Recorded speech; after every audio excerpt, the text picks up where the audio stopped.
네. 어쨌든 시장 상황은 저희가 마감 후에 한 번 더 짚어보도록 하겠고요. 자, 지금은 또 새로운 코너로 만나봐야 할 시간입니다. 오늘 편지혜 기자와 함께하는 이 다양한 이슈 짚어보는 이모저모 모이슈 시간이 준비가 되어 있습니다. 편지혜 기자님, 오늘도 어서 오세요. 네, 안녕하세요. 네, 반갑습니다. 오늘은 또 어떤 이슈를 가지고 오셨을지 궁금해지는데요. 먼저 첫 번째 이슈부터 함께 만나보시죠. 네, 오늘의 첫 번째 이슈입니다. 첫 번째 이슈로는 이 비스포크 AI 이야기가 준비가 되어 있습니다. 오늘 주요 뉴스 중에 하나가 이제 삼성전자가 새로운 AI 기능을 탑재한 비스포크 이 제품 라인업을 공개했다는 건데요. 이에 관해서 이 한종희 삼성전자의 부문장이 설명을 해주셨다고 합니다. 어떤 내용인지 기자님이 좀 전해주시죠. 네, 이번에 공개된 비스포크 AI 제품은 집안의 모든 인공지능 기기를 터치나 음성으로 편리하게 제어할 수 있는 기능을 강화했습니다. 편리하게 또한 개인별 최적의 라이프 스타일을 지원하는 AI 초연결 생태계를 구축했다고 합니다. 너무 신기한데요? 이 비스포크 AI는 그러면은 좀 세세하게 살펴봤을 때 어떤 기능들이 있을까요? 네, 비스포크 AI는 대형 터치 스크린과 음성 인식 기능을 통해 집안의 모든 기기를 원격으로 제어할 수 있습니다. 또한 특정 기기에서 동영상이나 음악을 또 감상할 수 있다고도 하네요.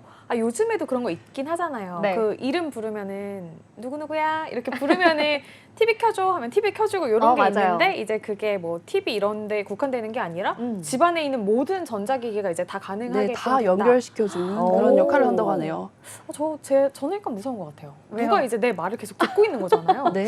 불렀을 때 이제 제 말 딱 들으려면 네. 제 모든 말을 일단 듣고 있다는 얘기인 건데. 그래서 가끔 안 불렀는데도 대답할 때 맞아요, 있어요. 맞아요. 비슷한 단어가 등장하거나 이러면 맞아요. 자기 불렀는 줄 알고 네 부르셨어요? 막 이러면서 대답을 너무 하기도 무서워. 하더라고요. 네, 저는 조금 무섭기도 한데 어쨌든 간에 더 좋아하실 분들도 많이 계실 것 같고요. 또 이번에 그럼 공개된 제품들은 어떤 특징이 좀 더 있을까요? 네, 이번에 공개된 제품들은요, 고성능 AI 칩이나 카메라, 센서를 탑재해서 다양한 AI 기능을 한 번에 경험할 수 있도록 했습니다. 특히 냉장고나 AI가 전력 사용량을 최적화해주는 신제품이며 세탁기나 건조기가 합쳐진 올인원 세탁 건조기도 소개되었습니다. 이거는 이 뉴스 보면서 좀 사고 싶다고 생각했어요. 세탁기랑 건조기가 하나로 합쳐진다. 네. 이거 그건 보세요. 좀 좋은 것 같아. 그쵸? 네. 저희 다 이제 집에서 이제 집안일 하시잖아요. 맞아요. 매번 꺼내가지고 건조기에 다시 넣기 맞아요. 힘들거든요. 맞아요. 네. 이거 원큐에다가 이렇게 딱 할 수 있으면 너무 좋은 기능일 것 같은데 저는 확실히 이 부분이 좀 기대가 되는 것 같고요. 네. 이렇게 좀 새로운 제품들이 우리 생활에 딱 자리를 잡게 되면 아무래도 더 편리해지는 부분들이 많이 있겠죠, 기자님? 네, 이 제품들은 또 생활 습관을 학습하기도 하고요. 최적의 기능을 제공한다고 합니다. 또한 음성인식 기능을 통해 사용자가 간편하게 기기를 제어할 수 있기 때문에 삶의 질을 또 향상시키기도 합니다. 진짜 세상이 빠르게 바뀌는 것 같아요. 너무 빨라요. 네, 요즘에도 보면 그 이모님이라고 부르더라고요. 그렇죠. 그 3대 가전이 꼭 있다고 맞습니다. 해요. 뭐 로봇 청소기, 그다음에 식기세척기, 그리고 네. 건조기인가요? 맞아요. 스타일러인가? 네. 건조기? 뭐 하는 요렇게를 이제 집안일 도와주시는 뭐 이모님이다 이렇게 소개를 한다고 하는데 네. 확실히 더 편리해진 세상도 눈앞에 다가와 있는 것 같다. 이렇게 좀 얘기를 해보면 좋을 것 같고요. 이번에 그러면 새롭게 공개가 되는 비스포크 AI 같은 경우에는 언제부터 좀 구매를 할 수가 있나요? 네, 이번에 공개된 제품들은요, 이미 공개가 되면서 일부 제품은 시장에서 바로 구매가 됐고요. 나머지 제품들은 곧 출시가 된다고 합니다. 우리 기자님의 이야기 들어보니까요. 저희 집에는 이 비스포크 라인이 아직 하나도 없기는 하거든요. 네, 저도 하나 들여놓고 싶다 이런 생각이 좀 듭니다. 자, 그럼 다음 이슈로 넘어가 보도록 하겠습니다. 두 번째 이슈는요. 우리 카드사들이 프리미엄 카드를 활용해서 수익성을 증대시키는 추세에 대해 살펴보도록 하겠습니다. 최근 금융감독원의 보고서에 따르면요. 카드사들의 연회비 수익이 매년 증가하고 있습니다. 이는 카드사들이 프리미엄 카드를 중심으로 해서 새로운 수익원을 찾고 있는 결과로 분석되는데요. 그렇다면 이런 추세 어떤 의미를 좀 가지고 있을까요, 기자님? 네, 이번 연구에서는 프리미엄 카드를 중심으로 카드사들이 수익성을 증대시키는 추세를 확인할 수가 있었습니다. 특히 연회비 수익이 매년 증가하는 추세를 보이고 있었는데요. 이것은 카드사들이 고객들에게 더 많은 혜택과 서비스를 제공하면서 높은 연회비를 부과하는 프리미엄 카드를 통해 수익을 확보하고 있는 것으로 해석이 되었었습니다. 그렇군요. 사실 이번 연구를 통해서 이 프리미엄 카드가 카드사들의 어떤 의미를 좀 가지고 있는지 다시 한번 좀 확인해 볼 수 있었습니다. 그런데 이런 프리미엄 카드의 추세 계속해서 좀 지속이 될 수 있을까요? 아니면 좀 마주하고 있는 도전 과제가 있을까요? 네, 이번 연구를 통해서 프리미엄 카드를 활용한 수익성 증대는 일부 카드사들에게는 긍정적인 결과를 가져왔지만 동시에 낮은 수수료로 인한 본업인 신용 판매에서의 수익성 악화도 불러일으킬 수 있는 것으로 나타났습니다. 이에 대해서 카드 수수료 제도의 개선이 필요하다는 목소리가 제기되기도 했습니다. 네, 그렇군요. 이 카드 수수료 제도의 개선이 필요하다라는 지적도 있으니까요. 또 이에 대한 관련 기관들의 대응도 좀 주목해 보면 좋겠습니다. 오늘은 이번 연구를 통해서 이 프리미엄 카드가 카드사들에게 미치는 영향을 알아봤습니다. 다음 주제는 어떤 걸까요? 네, 다음 주제도 저희 바로 한번 만나보시겠습니다. 텃밭에 출마한 후보들에 대한 이야기입니다. 최근에 텃밭에 출마하는 이 사실상 공천이 곧 당선인 이 여야 후보들이 선거운동에 대해서 너무 좀 무성의하게 임하고 있다. 이런 지적이 나오고 있다고 하는데요. 본 선거가 이제 정말 코앞입니다. 며칠 남지 않았는데 네. 과연 어떻게 된 일인지 또 기자님이 취재를 해오셨다고 합니다. 네, 실제로 일부 후보들은 선거운동을 제대로 하지 않아도 사실상 당선이 확정된 상황에서 하루 한두 차례 유세로 일정을 때우는가 하면 경쟁 후보자와의 토론회에 참여하지 않는 등의 모습을 보이고 있다고 합니다. 지역 정치권에서는 부정적으로 보는 시각이 많기도 하지만 그래도 당선은 될 것이라는 중론도 있습니다. 그래도 당선은 될 것이다 라는 부분이 조금 네. 씁쓸하게 다가오기도 하는데 유세 활동은 그러면 좀 어떻게 펼쳐졌나요? 네, 더불어민주당의 전남 지역의 한 후보는 공식 선거 운동 기간이 8일이 지났는데도 전혀 유세 운동을 하지 않았다고 합니다. 유일한 선거 운동은 지역 방송사가 진행하는 1시간 20분짜리 토론회에 참석하는 것뿐이었습니다. 이 후보는 전날에도 9시부터 12시까지 딱 3시간만 유세 운동을 하고 말았는데도 이 후보의 당선 전망은 밝았다고 합니다. 여론조사에서 60%의 지지를 받고 있었기 때문이라고 하는데요. 경북 지역의 국민의힘 한 후보도 1일 1유세로 선거운동 기간을 보내고 있는데 집중 유세라는 이름을 붙였지만 사실상 하루에 3시간만 공식 선거운동을 하는 것이라고 하는데요.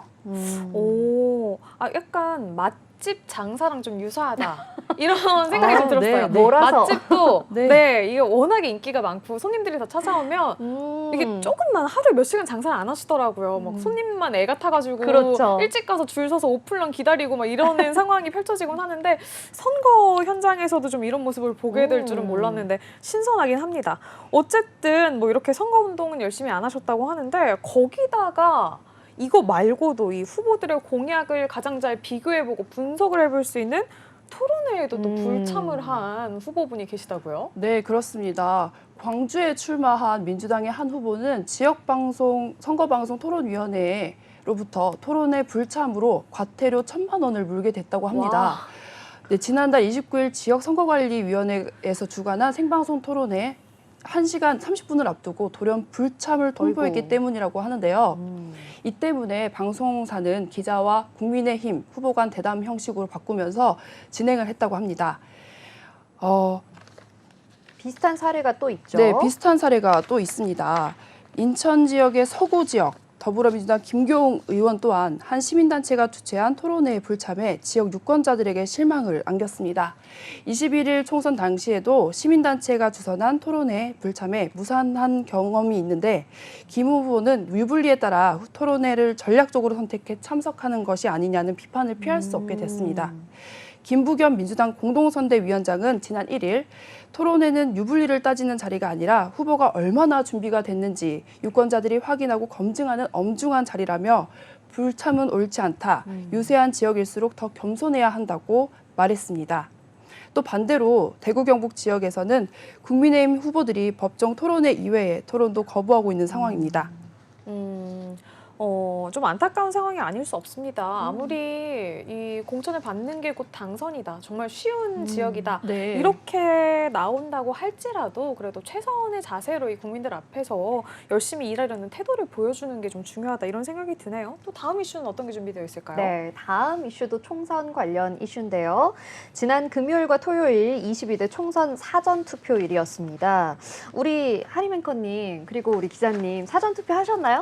저는 일단 사전 투표를 했습니다. 하셨어요. 네. 기자님은요? 네, 저도 사전 투표했습니다. 저는 본 투표를 기다리고 있습니다.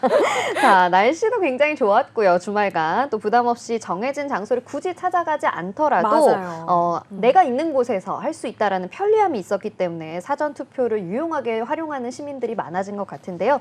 그래서일까요? 이번 사전 투표 투표율이 역대 최고를 기록했다고 오. 하는데요, 기자님. 네. 사전 투표가 시행된 이후 세 번째로 치러진 이번 투표율은 31.28%로 총선 사전 투표는 처음으로 30%를 넘겼다고 합니다. 유권자 10명 중 3명은 사전 투표를 마친 건데요. 지난 총선 사전 투표율이 26.68%였었는데 4.5%포인트가량 높게 나온 것입니다. 지역별로는 전남이 41.2%로 가장 높았고 대구가 25.6%로 가장 낮았습니다. 또 지난 총선보다 사전투표 증가율이 가장 높았던 곳이 또 인천 계양 을 지역이라고 하네요. 그렇군요. 이 사전 투표율이 높아진 이유에 대해서는 이 여야 후보들이 정반대로 또 해석을 하고 있다면서요. 네, 그렇습니다. 여야는 저마다 높은 사전 투표율이 자신의 진영에 유리할 것이라고 해석들을 하고 있는데요. 하지만 공통점도 있습니다. 바로 여야 모두 성남 민심을 확인했다 였습니다. 보통 사전 투표율이 높으면 야당이 유리하다는 공식도 있었는데요. 맞아요. 지난 대선에서 깨진 바 있었습니다. 그렇기 때문에 어느 당에서 유리하다고 섣불리 말하기 어렵지만 양당 모두 사전 투표를 독려했었던 만큼 높은 사전 투표율이 어느 한쪽에 일방적이진 않을 것이라고 전망하고 있습니다. 그렇군요. 이 사전 투표의 열기가 뜨거웠던 만큼 현장에서 또 크고 작은 사건들도 있었다고 하는데 어떤 일이 있었나요? 네, 이번 사전투표장에서는 일부 유권자들이 혼란을 호소하기도 했습니다. 특히 비례대표를 내지 않은 더불어민주당과 국민의힘이 빠져서 1, 2번이 없었기 때문이라고 하는데요. 맞아요. 네, 비례대표 투표용지가 지난번 말씀드렸던 것처럼 역대 최장 기록인 51.7cm를 기록했는데 그만큼 또 접힌 용지가 차지하는 맞아요. 부피도 커졌기 때문에 투표함이 빨리 찼다는 이야기도 있었습니다. 또 더불어민주당이 밝힌 목표치가 실제 사전선거 투표율과 근접하자 부정선거론을 끊임없이 제기해온 황교안 전 미래통합당 대표 등이 부정선거 세팅값이 아니냐 하면서 의혹을 제기하기도 했습니다. 어제 새벽에 은평구의 선관위 사무소에서도 사전투표 부정선거 의혹 영상이 나와 논란이 일기도 했었는데요. 4명이 새벽 2시에 투표한 봉인지를 해제하고 투표지를 투입하는 모습이 CCTV에 그대로 담겨 논란이었습니다. 선관위는 즉각적으로 법규에 따른 정상적인 선거 절차였다고 해명하기도 했습니다. 이렇게 좀 현장의 열기가 상당했던 만큼 또 크고 작은 에피소드들도 좀 있었던 것 같습니다. 네, 이렇게 총선에 대한 이야기 잘 알아봤습니다. 자, 여기까지 우리 편지 기자님과 함께 해보도록 하겠습니다. 기자님 수고하셨어요. 네, 감사합니다.